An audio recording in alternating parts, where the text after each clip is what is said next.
तो ऐसा क्या उन्होंने सोचा कि उनकी पार्टी सबसे बड़ी पार्टी होने के बावजूद भी जो उन्होंने 2019 में नहीं किया, आपको मुख्यमंत्री बना दिया?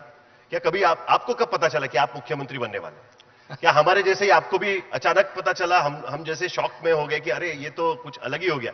क्या उसी तरीके से आपको भी पता चला या आपको पहले से पता था? मैं पहले भी कहा है कि कुछ बनने के लिए या कुछ पाने के लिए मैंने ये कदम नहीं उठाया है। ठीक। हमारे जब विधायक इतनी चिंतित थे, क्रोधित थे और नाराज थे तो मुझे कदम उठाना पड़ा। और इसमें आपको मैं बताऊंगा कि जो मैं कदम उठाया है वो छोटा मोटा कदम नहीं था। जो हिम्मत मैंने दिखाई है, जो क्या बोलते हैं, जो उन्होंने सोचा होगा, कहा जो ये हिम्मत वाला आदमी दिखता है, ये लड़ाकू आदमी है, ये महाराष्ट्र का मुख्यमंत्री इसको बनाते। इसमें मैं धन्यवाद दूंगा आदरणीय मोदी जी को, जो हमारे देश के प्रधानमंत्री है।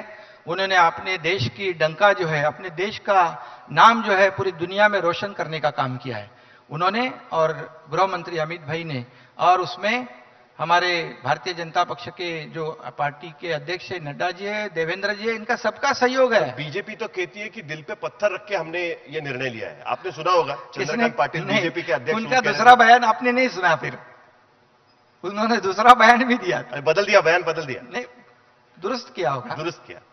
लेकिन देखो, भारतीय जनता पार्टी में जो वरिष्ठ नेता होते हैं उनका निर्णय अंतिम होता है और सोच समझ के उन्होंने निर्णय लिया, मुझे मौका दिया है, अच्छा काम कर रहे हैं हम लोग, इस राज्य को आगे बढ़ाने का काम कर रहे हैं, इसलिए उन्होंने सोचा होगा। लेकिन अब भी हम देख रहे हैं कि जो बड़े पोर्टफोलियोज हैं, होम, फाइनेंस, हाउसिंग, पावर या ऊर्जा, ये बड़े पोर्टफोलियोज डेप्यूटी चीफ मिनिस्टर के हाथ में है।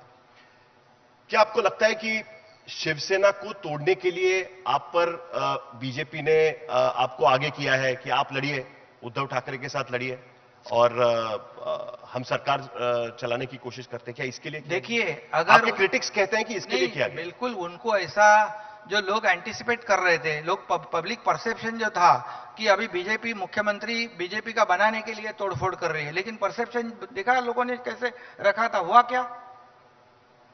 बिल्कुल खिलाफ हो गया ना।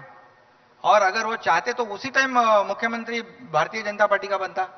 हमारा देवेंद्र जी और हमारे बहुत अच्छा इक्वेशन है, अच्छा ट्यूनिंग है, बिल्कुल ट्यूनिंग अच्छा है, क्योंकि मैंने पहले भी उनके साथ काम किया है।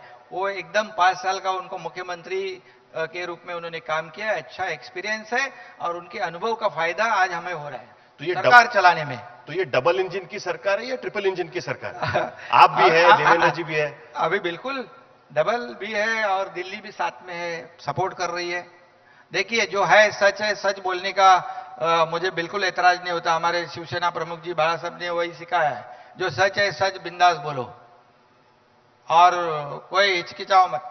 नहीं, लेकिन बाला साहब की लेगेसी क्लेम कौन करेगा? उद्धव ठाकरे कह रहे हैं कि जो इन विधायकों ने आपके साथ किया हुआ है, आपको वो खोखे सरकार कहते हैं। खोखा यानी 1 करोड़ है, यानी 50 करोड़ की सरकार आपको कहा जाता है। बार बार आप पर ताना कसा जा रहा है कि आप गद्दार हैं और आपका इस्तेमाल खत्म होने के बाद बीजेपी आपको छोड़ देगी। ये बार बार उद्धव ठाकरे आप पर आरोप लगा रहे हैं। आप किस तरीके से उस आरोप को देखते हैं? उनके पास दूसरा क्या है बोलने के लिए? उनके पास दूसरा क्या है बोलने के लिए? दो ही तो है, खोखे और गद्दार।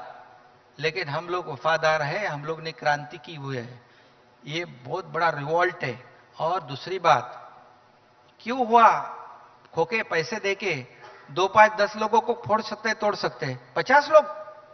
50 लोग अगर एक साथ एक भूमिका लेते हैं और एक तरफ चले जाते हैं तो उसमें गलती किसकी है खोजने के बजाय ये आरोप लगाने का कारण, क्योंकि उनके पास, उनको पता है, वो कैसे बोल सकते हैं कि मेरी गलती है, मैंने गलती सुधारी नहीं? ऐसा कोई कबूल कर सकता है? नहीं कर सकता है।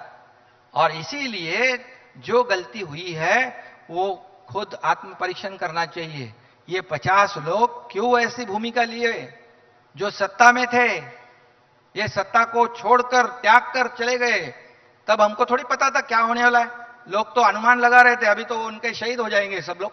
आप तो बीजेपी में चले जाएंगे कहा जा रहा था। वो तो कह रहे थे ना, तो ऐसे भी कह रहे थे कि बीजेपी का मुख्यमंत्री बनेगा। तो कहां हुआ? इसीलिए लोग जो कह रहे थे, लोग जो बता रहे थे, क्या क्या बोल रहे थे हमारे के लिए, ये होगा वो होगा, क्या वो हम लोगों ने हमारी बाला साहब की जो विचारधारा है उसे आगे बढ़ाया है? बिल्कुल उससे हम यहां वहां नहीं हटे। लेकिन वो जो तो लोग चाहते थे वही हमने किया है। सर वो तो चुनाव में पता चल जाएगा ना कि कौन बाला साहब की लेगेसी आगे बढ़ा रहा है। बताया ना अभी ग्राम पंचायत में लोगों ने बता दिया ना, बीजेपी का तो 397 आया और हमारा शिवसेना मतलब बाला साहब की शिवसेना जो है 277 आया, फर्स्ट और सेकंड नंबर। क्या है, और भी आगे देखेंगे।